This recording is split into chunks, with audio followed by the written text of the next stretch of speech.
Non-negotiable. People that love to do pranks. Every day pranking. Piss off.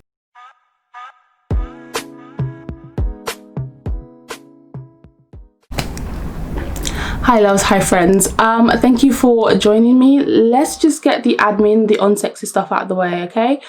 Subscribe if you haven't already. Remember to like, comment and share the video, okay? Thank you. I'm really trying to create some dialogue here, so let me know what you think and all of that stuff. Yeah, cool. Let's go. Today I wanted to talk about the topic of non-negotiables, when you're looking for a partner, a man, a woman, whatever, like whatever you're into, the kind of things that you look for in a person, basically. Like for me personally, I'm not an indecisive person. Like I have a lot of flaws and all of this other shit, but indecision is not one of them. Like I know what I want, especially in a partner. Like I know what I want in a partner. I know the kind of person that I want to commit to, and I'm now thinking whether this would be like a what I look for in a man as opposed to a non-negotiable, but we could do both. Right, so I know what I want. I know the kind of life I want to live with somebody, and I'm kind of okay being by myself. Like being single is trash for the most part. But yeah, I just thought it'd be interesting to kind of go through, I guess, non-negotiables, and thinking about it now, maybe also like what I look for in a man, that kind of shit. Okay, cool. My top non-negotiable, in the sense that I cannot date somebody who does this, and that is fraud. I'm sorry. I can't date a fraudulent man. I'm sorry, I can't do it. It's no, we can't. You can't be doing 419. You can't be doing wire transfer. You can't be fraudulent. Like I can't date a fraudulent man. I don't care what it is. Like it can be something big to small, like your deets in trainers. What? To be honest, I'm not gonna lie, I don't really understand the whole concept of deets and what is it? Like are you just anyway, my point is, anything that you're like stealing money off somebody else, you're transferring money that doesn't belong to you into your account, you're doing all of these things that you're just a thief. I'm sorry, and I can't do it. And whether that's also like you're embezzling money, whether that's like big white collar things, I can't, sorry, no. I hate a fraudulent ass man. Like we can't have frauds around here. I'm so sorry. I feel like obviously people don't want to date criminals, yeah, and like there's certain crimes where I'm like I can close my eyes to, like I can unlook, it's not my business, or I'm just I'm like we're good as long as you don't get caught. There's certain things like I'm actually all right with it, not gonna lie, I will be honest. But fraud, I don't fuck with that. Like you're just a thief. I'm so sorry, like you're just a thief. Like I'm not judgmental, but I don't want to be a part of that at all. We can't roll with that. And a man that doesn't eat, we can't run. You gotta go, I'm sorry, you can't stay, Jackie. A man that doesn't eat, I'm trying to obviously not make this crude or whatever, so a man that doesn't go down, doesn't dine at the Y, down south, whatever else you want to call it. A man that does not eat pussy. I absolutely cannot believe in this age, in this 2020, in this century, there are men who do not eat. What are you doing with your life? Who do you think you are? Like, baby. I'm sorry. I do not condone cheating, but if your man does not eat, you're allowed to cheat. Sorry. You're allowed to actually step out of that relationship. I don't make the rules. It's somewhere in there. Like, this is not something that I even cared about too much, because in my experience, people have always been quite enthusiastic to like eat. So I'm just like chilling until I met the one guy who didn't eat. And I was like, what? I was taken aback, because at first I didn't really understand it. I was like, what do you mean you don't eat? He was like, yeah, I just don't do it. I've never done it. At your big age. I think fundamentally it's the principle, right? It's actually selfish of you not to eat and then expect somebody to perform fellatio on you, and you don't want to. You're selfish. Let me tell you, the kind of man like that will just not give you 100 in that relationship. He wouldn't. That period. Like, I'm sorry, you're either enthusiastic to eat or you're out. Bye. We're in 2020. How can you not eat in 2020? You don't even have a thing. Like back in the day, it's like, okay, maybe you get called a bocat or whatever and you don't want it, you know, there's small stigma around it, right? But now no one cares. Like, what are you afraid of? What are you afraid? You're just selfish. And yeah, no, selfish. I don't know. If you don't know how to do it, like, you can talk through these things, you know, you can learn. It's not a matter of, oh, I don't do it. And then people get bare defensive. Oh, I don't yam. You are going to yam this or you're going to get the fuck out. Period. Like, don't do it to yourself. I refuse to even try and make somebody eat. It's like, okay, let me, you know, maybe just try it. Don't even try it. Don't, no. Oh, a man that's shouting, like, men that shout, it's a I can't date somebody like that. Yeah, men that shout, like angry men that are just shouting. I don't know what it is. Like, I'm Nigerian and typically we're quite, you know, stereotypically sure, we're quite aggressive or seen as aggressive or just not even aggressive, just loud. But like, men that shout and like you get angry, I can't do it. And again, I think this is one of the ones where it's like, it's just because of what I've been used to. I've literally always had men that have been gentle. Like, you see me, I'm a princess, I'm a little flower, you treat me accordingly. Like, I can't be with niggas that start shouting at me. What? What? Reduce your volume. Don't speak to me like that. Men that shout at you, I can't. I'm sorry. I like gentle people. Like, the best people that I want to be around are people that are just gentle with me and my feelings and my emotions. Don't get angry with me. Like, you can feel upset, but if you start shouting at me, you're gonna. You can't shout at me. Don't shout at me. I don't like it. It's disgusting. It makes me feel uncomfortable. Why are you shouting? Like, any little thing you're shouting. Why are you shouting? No, don't do it. I don't care. And to be honest, it might be a little bit hypocritical because me, not gonna lie, I kind of do shout every now and again, but I don't like men that get angry like that. Like, start shouting. No, we can't do it. Oh, I'm about to get a little bit serious. I'm sorry. I cannot date a pro-lifer. I can't. I'm sorry. If you're pro-life, I know we just kind of got political there, but I just can't do it. I am aggressively pro-choice. Like,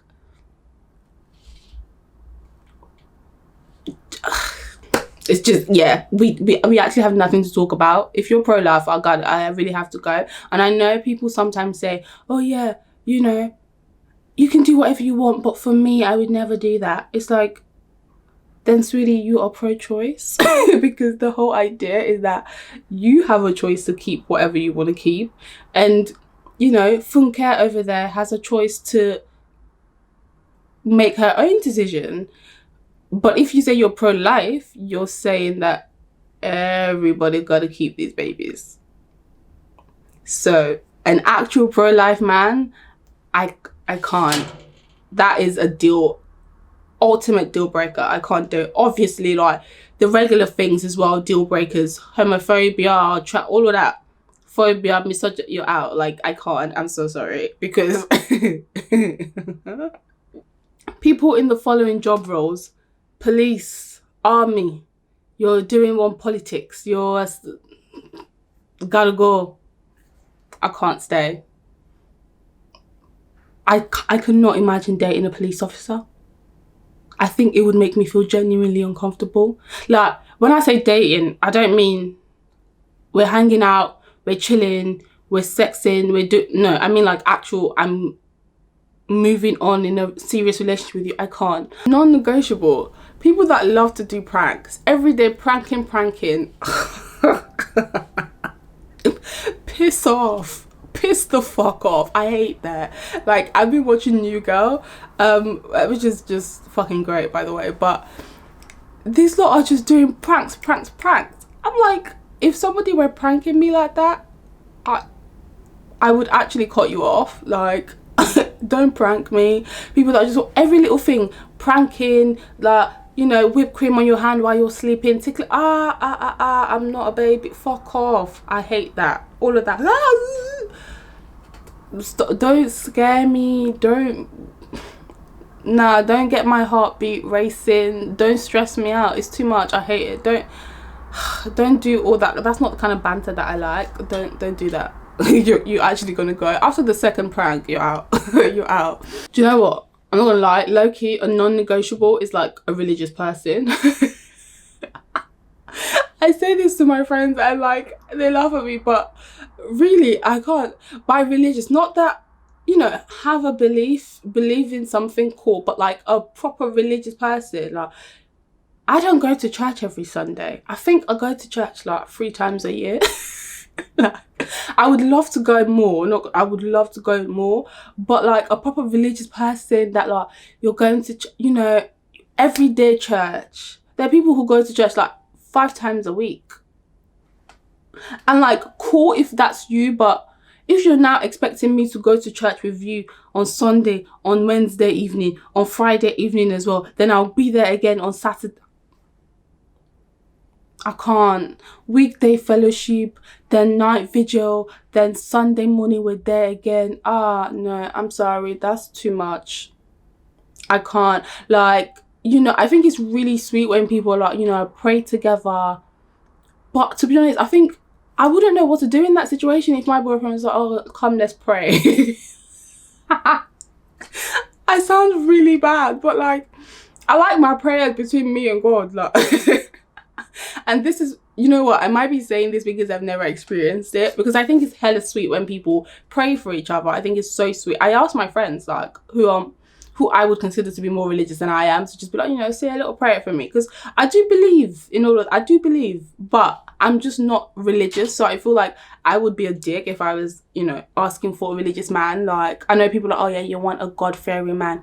And I'm like, well, a God-fearing man wants me. I don't go, I'm not the poster child for Christianity. Like, I'm not the poster child for, you know, let's get our shit together. I'm really not, and I know that. So I'm not trying to like stress a young boy's life by trying to get involved with him, and, you know, proper religious on the straight and narrow. And again, where does the sex stuff come in? Because here's the thing about me, like, I love God, I believe in God, yeah, but for me, like, sex is important in a relationship, and obviously for a lot of people who are like proper religious, that's a no-go for them. That's a, you know, wait before marriage kind of thing. And for me, I fundamentally disagree with that. Like, I fundamentally don't want to do all of that. Like, that's not my brand. That's not how I believe like a relationship should be. So no, I have met people who are like religious and like they don't, you know, impose or anything like that. And I think it's cool, because I am actually, you know, I believe in God, but I know that, you know, there's levels to this shit. Like, there are people who are like, I believe in God and pray, like myself. I believe in God. I do my prayer. You know, I talk to my God. I read my Bible every now and again. I go to church every now and again. But like, there are other people who are in church 3 days a week. They know the pastor. They have the pastor's phone number on speed dial. Like, they're there. They're the youth pastors. They play drums and they do. That's not me, because I feel like they would expect something of me, and that's not who I am. And I'm just not trying to be out here like trying to pretend to be somebody that I'm not. Like, a non-negotiable, a stingy ass motherfucker. I'm sorry, somebody that that is the most disgusted trait a man could have, or a romantic partner could have. Like, if your girl is stingy, if your man is stingy, ew, that is you're in the car, yeah, and you're like, oh my God, I'm really thirsty. You'll be like, oh yeah, no worries, I can go get you a drink. And you'll be like, oh, can I have the money for a drink?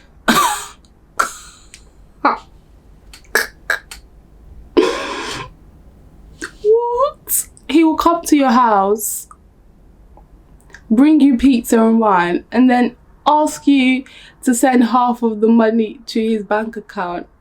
I cannot. I hear stories like that and I'm forever flabbergasted, because I promise you, if a man ever asked me to send half of nothing to his bank account, you're rude, I'm blocking you, I ain't sending shit, get the fuck out of my house. Like, little things like that. This is not even like a date situation now. This is just maybe you're seeing somebody, you're involved with them. I've even heard stories about boyfriends, and little things, you're asking me to send you half of it.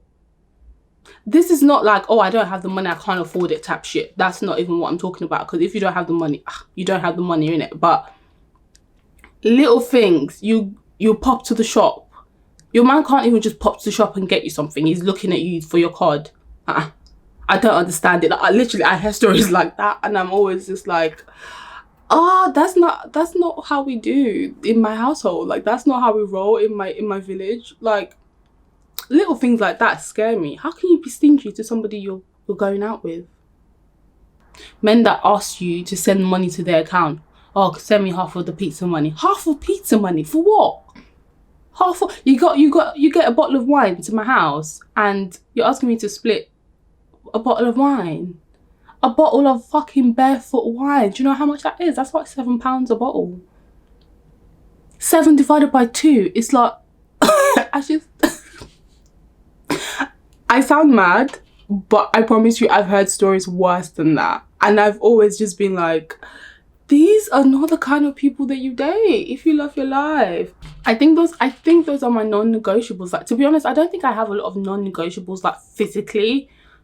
Like, I don't really care. Like, if you're fine, you're fine. For me, do you know what? Things that are really attractive in a man, I call them the 3 C's. Charm, charisma, and confidence. Listen. So I think it's really important just to take a minute and really just think about what you want, so you're not, you know, you don't end up like compromising on the kind of man that you want to be with because of so and so and so. If, you know, you need A, B, C, and D from a man or from a woman to continue this relationship, bro, you better be getting A, B, C, and D. I don't really believe in compromise on that level. Like, compromise, maybe, you know, you want Chinese, I want fish and chips, and then we try and find the middle ground, cool. But compromise on, you know, he kind of has a bit of an anger issue that he needs to deal with, but he's so sweet everywhere else. But it's just that, you know, when she gets angry, she like punches the wall. That's not compromise, because that shit will blow up, you know, like little things like that. But like, what do you guys think? Let me know what some of your non-negotiables are. If you don't want to date a man below 5'7", let me know. Like, no shade, no tea. If you don't want to date a girl that's got a flat bum, listen, this is not don't take this personal, basically, is what I'm trying to say. Some people, I'm a non-negotiable for them. Like, if your babe has to have, you know, a fat bum, it's not me. It's not me, I'm flat. I'm flat. It's flat. There's nothing behind me. There's nothing behind me at all. Obviously, some of those things are, you know, quite frivolous things and things that aren't deep. But to be honest, you want to be attracted to the person that you're with. So if for you a non-negotiable is that your babe, you know, really has to have a fat back, then bro, just go for the girls with a fat back and wait for that. Don't try and compromise with me and my flat ass. Like, we're not going anywhere because this bum ain't getting big. But yeah, let me know what you guys think. I hope you enjoyed it. It really was just, I don't know how many minutes of me rambling. I hope to see you guys in my next one. Let me know what you want me to talk about, all of that good stuff. And yeah, share the video, comment if you would like. I really appreciate it. And yeah, thank you guys for watching the video. As always, like, share, subscribe, all of that good stuff. And yeah, I hope to see you in my next one. Be safe, okay? It's cold out here in the streets. Bye. I keep saying like, oh my goodness. And as always, and as always, it's like, people have always been enthusiastic. Can I say that? Is that the way you say that word? Shit.